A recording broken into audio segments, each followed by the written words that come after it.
Trump की image आज के दौर में दुनिया के सबसे ज्यादा अविश्वसनीय नेता के तौर पर बनती जा रही है। भारत पर 25% टैरिफ लगाकर ट्रंप को लगता है कि वो मोदी को झुका देंगे और मोदी राष्ट्रहित के बजाय ट्रंप की खींची गई शर्तों पर अमेरिका से डील कर लेंगे। ये हो सकता है क्या? होने वाला नहीं है। मोदी सरकार की तरफ से यह बात साफ कर दी गई है कि राष्ट्रहित से किसी भी कीमत पर समझौता नहीं होगा। ट्रंप को चिड़ जो है वो बस इसी लाइन से कि आखिर भारत और पीएम मोदी झुक क्यों नहीं रहे, अमेरिका की कथित बादशाहत को सीधी चुनौती क्यों दे रहे हैं। और बात सिर्फ ट्रेड डील की नहीं है, पाकिस्तान को गोद में बिठाकर भी ट्रंप ने एक तरह से भारत पर दबाव बनाने की कोशिश की, लेकिन तब मोदी सरकार ने उनका लोड लिया नहीं। अब तो ट्रंप एक पायदान और ऊपर जाकर चिल्ला रहे हैं कि इंडियन इकोनॉमी डेड है। दुनिया भले ट्रंप को सुन न रही हो, भारत भले ही ट्रंप को रत्ती भर भी भाव न दे रहा हो, लेकिन नेता प्रतिपक्ष राहुल गांधी ट्रंप की हर बात पर ताली बजा रहे हैं। भारत पाकिस्तान के बीच सीजफायर कराने वाले बयान से लेकर भारतीय अर्थव्यवस्था को मरा हुआ बताने तक राहुल गांधी ट्रंप के बयान सुन सुनकर गदगद हुए जा रहे हैं। ट्रंप को तो जवाब मोदी सरकार दे रही है, लेकिन राहुल गांधी को जवाब उन्हीं की पार्टी के नेता दे रहे हैं। आज के एक्स्ट्रा क्लास में ट्रंप के टैरिफ वाले दबाव, राहुल गांधी के राजनीतिक स्वभाव और देश को छोड़कर ट्रंप को दिए जा रहे नेता प्रतिपक्ष के भाव, सब की बात करूंगा। इसके पीछे की राजनीति, कूटनीति और अर्थनीति सब बताऊंगा, लेकिन शुरुआत इस रिपोर्ट से।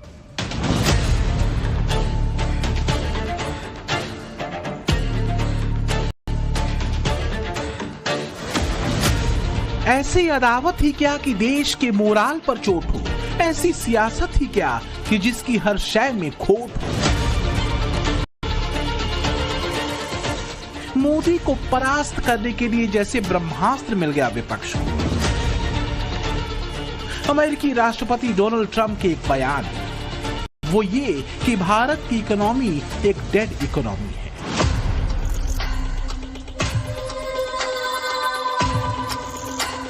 डेड इकोनॉमी का सीधा तर्जुमा ये कि भारत की अर्थव्यवस्था एक मरी हुई अर्थव्यवस्था है। एक भारतीय होने के नाते मुमकिन है कि आप पलटकर अमेरिका को कह दें कि खिसियाई बिल्ली खंबा नोचे, क्योंकि बात राष्ट्र के सम्मान की है। लेकिन क्या किसी के लिए भारत की अर्थव्यवस्था को लेकर दिया गया ट्रंप का स्टेटमेंट खुशी और आनंद का सबब है? I'm glad that President Trump has stated a fact. आपको ये मालूम नहीं है कि इंडियन इकोनॉमी डेड इकोनॉमी है? कोई कंफ्यूजन है आप में? आपको ये मालूम नहीं है कि इंडियन इकोनॉमी डेड इकोनॉमी है? कोई कंफ्यूजन है आप में?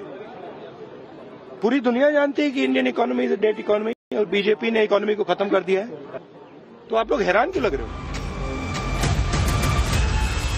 हैरानी तो होगी जब देश की अर्थव्यवस्था की तारीफ दुनिया कर रही हो, जब दुनिया के आर्थिक पैरामीटर्स पर भारत सबसे तेज बढ़ने वाली चौथी सबसे बड़ी अर्थव्यवस्था बन चुका हो, जब वर्ल्ड बैंक, एशियन विकास बैंक और आईएमएफ जैसी संस्थाएं कह रही हों कि भारत की इकोनॉमी रॉकेट बन चुकी है, तब ट्रंप से लेकर राहुल गांधी की भारतीय अर्थव्यवस्था को मृत बताने वाली टिप्पणी का विश्लेषण तो होना ही चाहिए।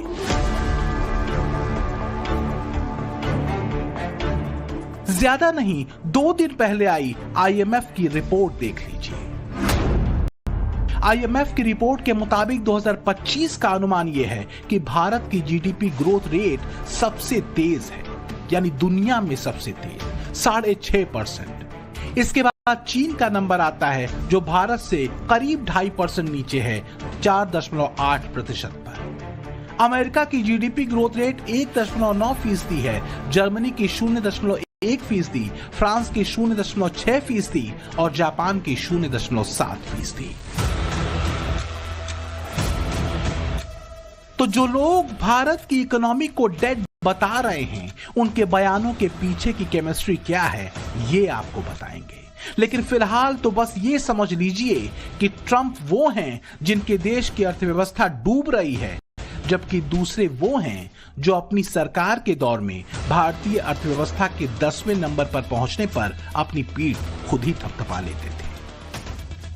The fact that India's economy, in terms of the size of its GDP, is the 11th largest in the world. There are great things in store. There is a well-argued view that in the next 3 decades, India's nominal GDP will take the country to the third rank after the US and China. उस समय ये ब्रह्मांड के बड़े अर्थशास्त्री कह रहे थे कि तीसरे नंबर पर 30 साल में हम पहुंच जाएंगे। 30 साल। और फिर कहा था ये मेरा विजन, और विजन क्या देखते हैं 2044 यानी 2044 तक तीसरी अर्थव्यवस्था की बात, ये इनकी सोच। 30 साल का इंतजार करने के लिए मेरे देश की युवा पीढ़ी को कह कर गए थे, लेकिन हम आज आपके सामने विश्वास से खड़े हैं, इस पवित्र सदन में खड़े हैं, और मैं आपको विश्वास दिलाता हूं कि 30 साल हम नहीं लगने देंगे। मोदी ने जो कहा था वो कर दिखाया। भारत की अर्थव्यवस्था 11वें नंबर से जंप कर सीधे चौथे नंबर पर जा बैठी, और वो भी महज 11 साल में। भारत की बदलती तस्वीर को दुनिया ने देखा तो हैरान थी, लेकिन क्या भारतीय दीवार पर अपना सिर मार लें कि देश की अर्थव्यवस्था को 11वें नंबर पर पहुंचाकर ताली खुद की अचीवमेंट पर बजाने वाले आज भारत की डेड इकोनॉमी की मुनादी कर रहे हैं।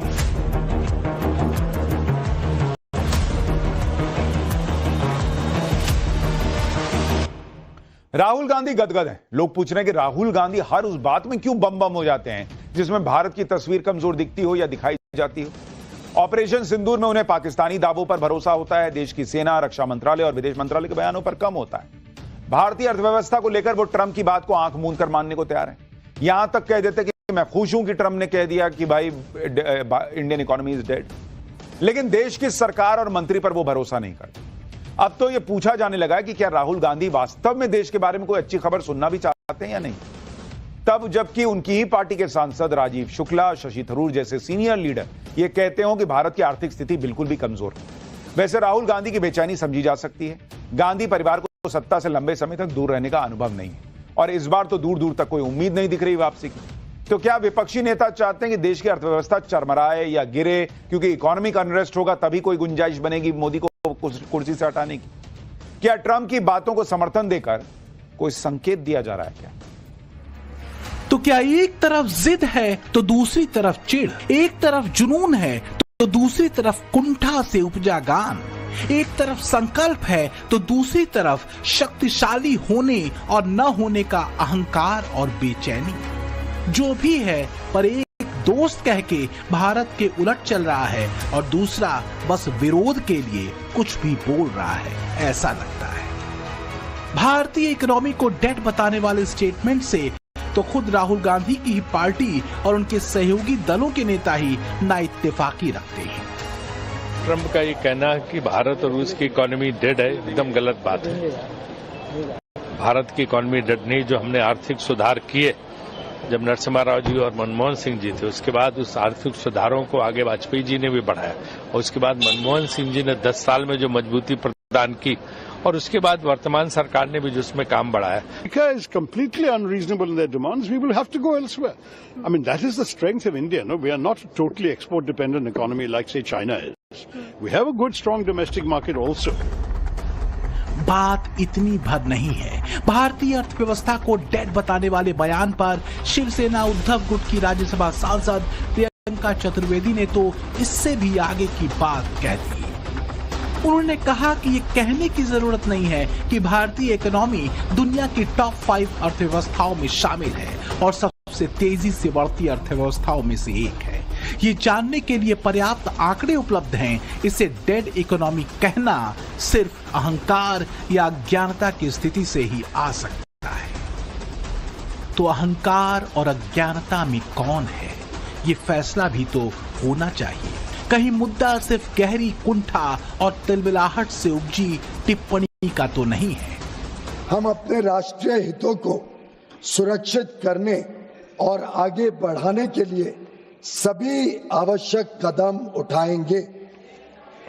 मात्र 1 दशक से भी कम समय में भारत फ्रैजाइल 5 अर्थव्यवस्थाओं में से निकलकर दुनिया की सबसे तेजी से बढ़ती प्रमुख अर्थव्यवस्था बन गया है। हम अपने रिफॉर्म्स और अपने किसानों, एमएसएमई और उद्यमियों की कड़ी मेहनत के बल पर 11वीं सबसे बड़ी अर्थव्यवस्था से शीर्ष 5 अर्थव्यवस्थाओं में से एक बन गए हैं। दुनिया की टॉप 5 इकोनॉमी में शुमार होना ही तो किसी के मर्ज की वजह नहीं। मोदी और ट्रंप की केमिस्ट्री दुनिया ने देखी। अब क्या ये केमिस्ट्री गड़बड़ा चुकी है? क्या दोनों का राष्ट्रवाद और राष्ट्रहित आपस में टकरा रहा है? मुद्दा किसी एक के पीछे न हटने का है। अगर ट्रंप अड़े हैं कि वो अपनी शर्तों पर भारत से ट्रेड करेंगे, तो मोदी भी अड़े हैं कि वो राष्ट्रहित से समझौता नहीं करेंगे। अगर अमेरिका अपने हितों को लेकर संकल्पित है, तो भारत भी अपने हितों की अनदेखी किसी भी कीमत पर नहीं कर सकता। आज जब हम आर्थिक प्रगति की बात कर रहे हैं, तो मैं आपका ध्यान वैश्विक हालातों पर भी ले जाना चाहता हूं। आज दुनिया की अर्थव्यवस्था कई आशंकाओं से गुजर रही है। अस्थिरता का माहौल है। ऐसे में दुनिया के देश अपने अपने हितों पर फोकस कर रहे हैं। अपने अपने देश के हितों पर ध्यान केंद्रित कर रहे हैं। भारत भी दुनिया की तीसरी सबसे बड़ी अर्थव्यवस्था बनने जा रहा है। इसलिए भारत को भी अपने आर्थिक हितों को लेकर सजग रहना ही है। बस यही बात, यही संकल्प, यही प्रण और राष्ट्रहित को लेकर मोदी का कमिटमेंट ट्रंप और उनकी बातों से सहमत होने वालों को खटकता है, क्योंकि 2014 से पहले तक भारत के तेवर ऐसे कभी नहीं रहे। खैर, तब तो भारत की इकोनॉमी भी ऐसी नहीं थी जैसी आज है।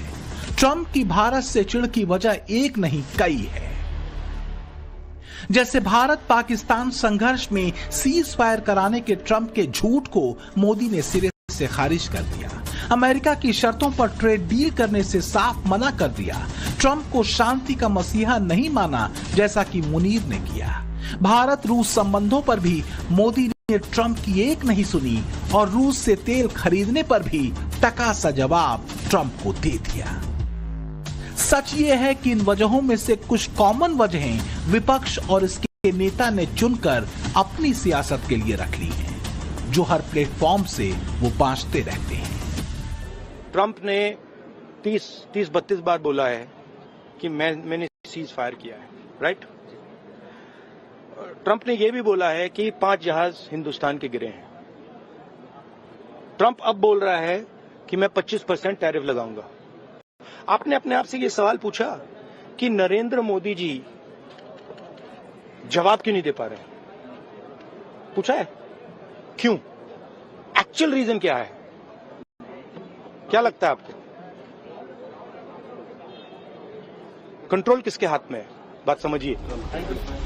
वैसे कंट्रोल वाले सवाल पर बीजेपी इन तस्वीरों को दिखाकर कांग्रेस से भी सवाल पूछती रही है। वो कहती है कि कांग्रेस को रिमोट कंट्रोल का एक्सपीरियंस ज्यादा है, लिहाजा हर बात में वो कंट्रोल खींच ही लाती है।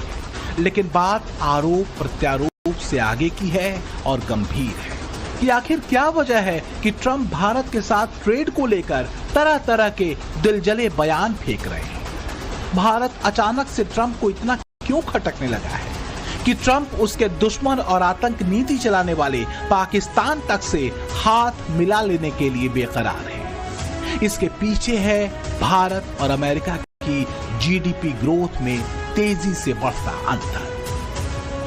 पिछले 5 सालों में भारत की जीडीपी में 70% का उछाल आया, जबकि अमेरिका की इकोनॉमी में सिर्फ 13% का। मैन्युफैक्चरिंग ग्रोथ रेट की बात करें तो 50% की बढ़ोतरी भारत में हुई, यानी हमने अपने प्रोडक्शन को बढ़ाया, जबकि अमेरिका की मैन्युफैक्चरिंग ग्रोथ रेट 15% गिर गई। As you know, Prime Minister Modi is a friend of mine, but they don't do very much business in terms of business with us. They sell a lot to us, but we don't buy from them. You know why? Because the tariff is so high. They have one of the highest tariffs in the world. Now they're willing to cut it very substantially, but we'll see what happens. We're talking to India now. We'll see what happens.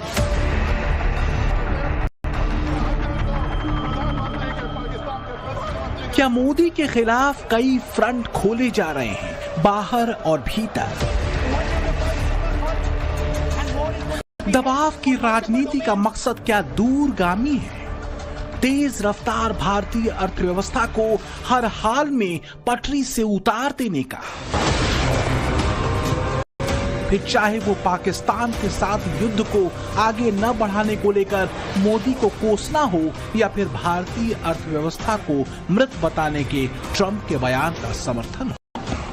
सारे के सारे chapter इशारा तो यही कर रहे हैं। अब सवाल यह है कि भीतर और बाहर के ऐसे प्रयासों से किसका नुकसान हो? जाहिर है भारत का।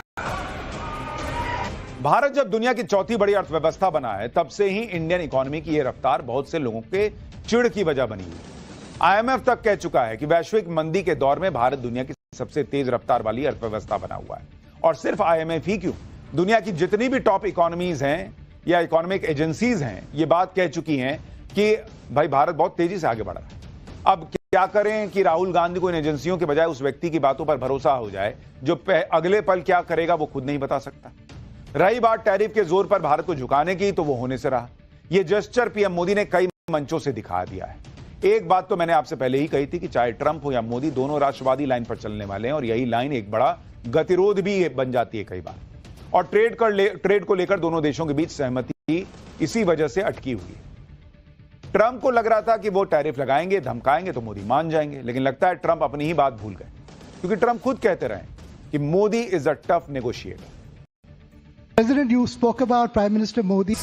इसी सूत्र पर भारत ने बड़े पैमाने पर दुनिया भर के कई देशों के साथ ट्रेड डील की है। इसमें United Kingdom, Sri Lanka, Bhutan, Thailand, Singapore, Malaysia, Japan, दक्षिण Korea, UAE, Australia, Mauritius, ASEAN, यूरोपीय union, Oman, Peru, European bloc, Israel और कनाडा शामिल है।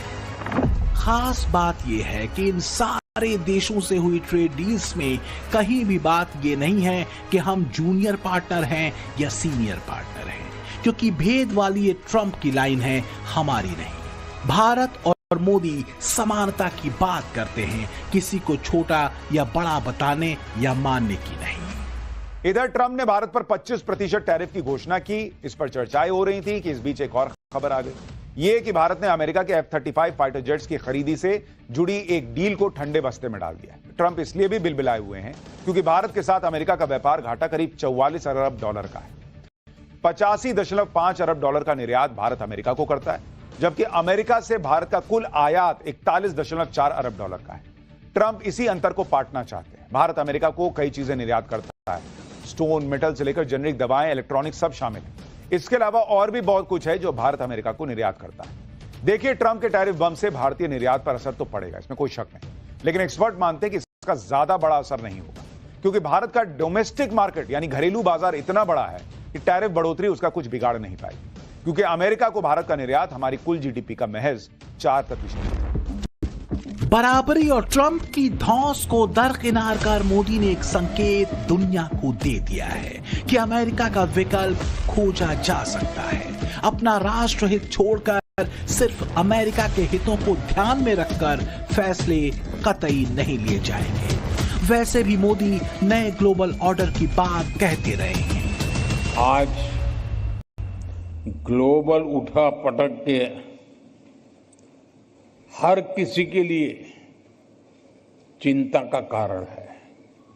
ऐसे में भारत का लोकतंत्र आशा की किरण बना हुआ है।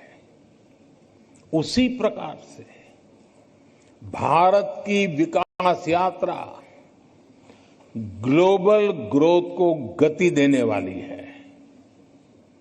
विश्व का सबसे बड़ा लोकतंत्र एक ऐसा स्तंभ है जो जितना मजबूत होगा दुनिया को उतना ही सशक्त बनाएगा। वैश्विक स्थिरता बढ़ाने में योगदान करेगा।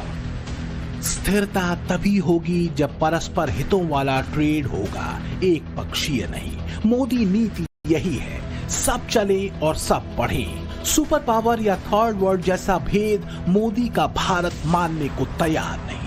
अमेरिका या ट्रंप के फ्यूडलिज्म यानी सामंतवाद के लिए इस देश में सड़कें टिकती नहीं है, गड्ढे पड़ जाते हैं, पुल टिकते नहीं है, कभी भी गिर जाते हैं। लेकिन एक चीज जो हमेशा टिकी रहती है वो है करप्शन। सिस्टम में करप्शन का ऐसा कीड़ा लगा है कि आए दिन सरकारी अफसरों और कर्मचारियों के ठिकानों से करोड़ों रुपए के काले धन का खजाना निकल ही आता है। जो नौकरी तो मामूली सी कर रहे होते हैं, सैलरी हजारों की होती है, लेकिन भाई साहब नोटों की ऐसी गड्डियां निकल आती हैं, आप देखिए आंखें फटी रह जाएंगी बॉस।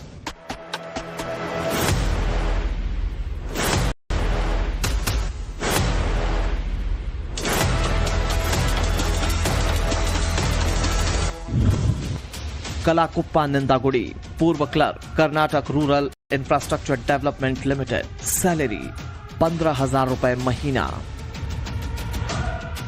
इस बंदे की सैलरी और शक्ल पर मत जाइए, क्योंकि ये बंदा करोड़ों के काले धन का कुबेर है।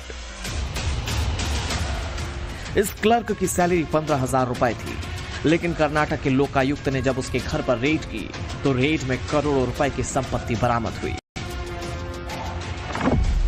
छापे में पता चला कि इस पूर्व क्लर्क के पास 24 घर हैं, 4 प्लॉट्स हैं, 40 एकड़ खेत, 1 किलो से ज्यादा सोने के जेवर और 30 करोड़ रुपए से ज्यादा की प्रॉपर्टी है, जो उसने अपने परिवार और रिश्तेदारों के नाम पर खरीदी थी।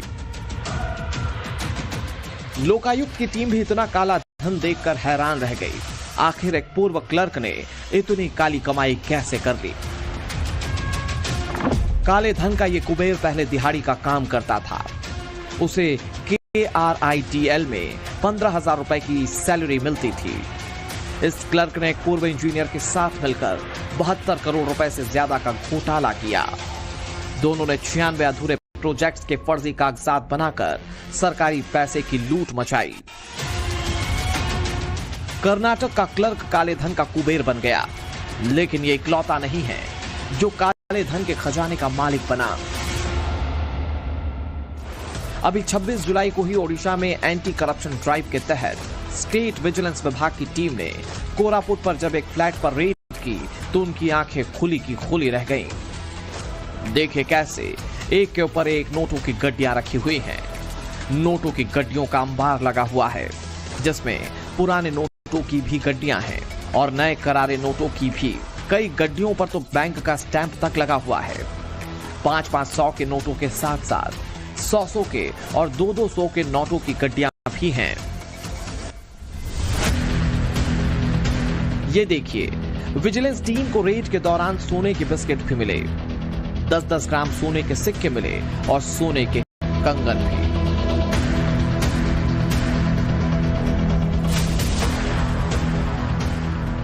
ओडिशा विजिलेंस विभाग की टीम को फ्लैट में एक तिजोरी मिली और जैसे ही तिजोरी खुली, विजिलेंस विभाग की टीम के होश उड़ गए। देखिए, पूरी तिजोरी नोटों की गड्डियों से ठसाठस भरी हुई है।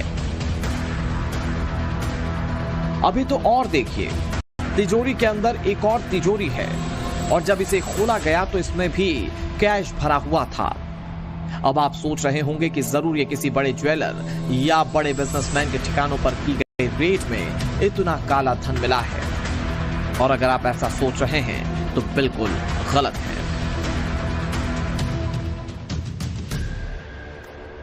आप एक तस्वीर देखिए जिसमें करोड़ों के काले धन का मालिक कुर्सी पर बैठा हुआ है। पीछे दीवार पर सीलन आई हुई है। इसकी हालत देखकर कहीं से यह लग रहा है कि ये काले धन का कुबेर हो सकता है। ऐसा लग रहा है जैसे कहीं कोई छोटी मोटी नौकरी ये करता हो। वैसे ये बात सही भी है, करता तो ये नौकरी ही है, लेकिन सरकारी नौकरी। काले धन का ये कुबेर ओडिशा के वन विभाग का डेप्यूटी रेंजर रामचंद्र नेपाक था, जिसने साल 1989 में फॉरेस्ट गार्ड के तौर पर नौकरी की शुरुआत की। आरोपी रामचंद्र नेपाक अभी ओडिशा में कोरापुट के जयपुर फॉरेस्ट रेंज में तैनात था। विजिलेंस विभाग के मुताबिक उसकी मंथली सैलरी नेट 69,680 रुपए थी। डिप्टी रेंजर रामचंद्र नेपाक पर आय से अधिक संपत्ति रखने का आरोप है, जिस पर विजिलेंस विभाग की काफी वक्त से नजर थी और पुख्ता जानकारी मिलने के बाद उसके कई ठिकानों पर रेड डाली गई, जिसमें अब तक करीब 1 करोड़ 4 लाख रुपए से ज्यादा कैश मिला है। गोल्ड के 4 बिस्किट, 10-10 ग्राम के सोने के 16 सिक्के, गोल्ड और डायमंड की ज्वेलरी मिली है। 3 फ्लैट के कागजात मिल चुके हैं। वो 3 फ्लैट के कागजात। यहां लोग एक घर नहीं खरीद पाते, वन विभाग में डिप्टी रेंजर 3 फ्लैट, इतना कैश, सोना। आप देखिए कि देश में सरकारी सिस्टम में भ्रष्टाचार का लेवल क्या है। पिछले साल दिसंबर में मध्य प्रदेश के परिवहन विभाग के पूर्व कांस्टेबल सौरभ शर्मा के पास से 100 करोड़ रुपए का काला धन पकड़ा गया था, जिसमें 10 लाख रुपए तो कैश ही मिले थे। साथ ही में आरोपी के कार से 52 किलो सोने के बिस्किट मिले थे।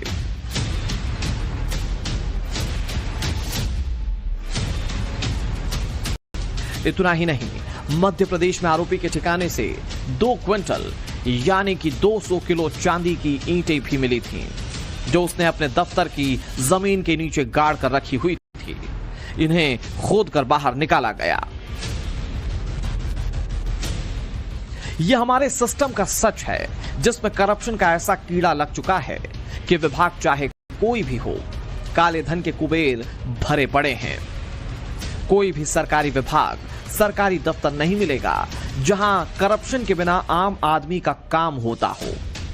हाल ही में नेशनल क्राइम इन्वेस्टिगेशन ब्यूरो की रिपोर्ट में सबसे करप्ट 10 विभागों की लिस्ट जारी की गई,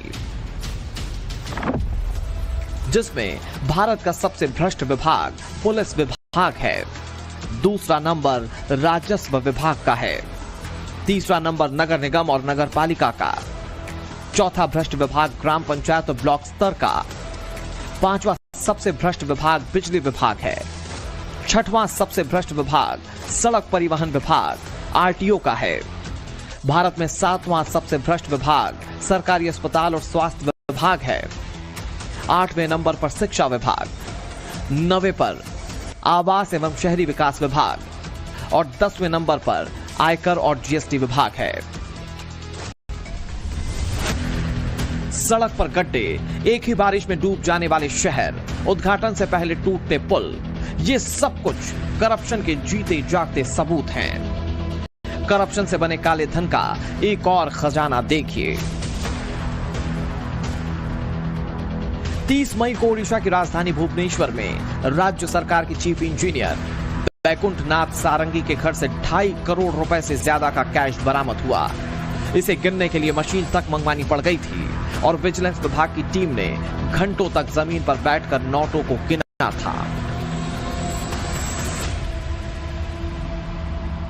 तब चीफ इंजीनियर बैकुंठ नाथ ने घबराकर कैश के बंडलों को अपने फ्लैट की खिड़की से बाहर फेंक दिया था, लेकिन विजिलेंस टीम के अधिकारी फ्लैट के नीचे भी खड़े थे और नीचे से ही उसका कैश फेंकते हुए वीडियो भी बना लिया था।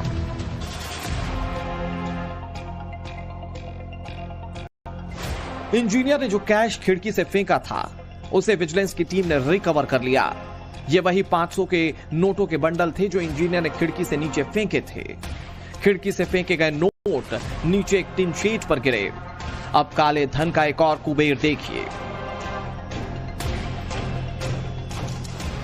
अभी जून में ही ओडिशा में एक सब इंस्पेक्टर को 10 लाख रुपए रिश्वत लेते रंगे हाथों गिरफ्तार किया गया।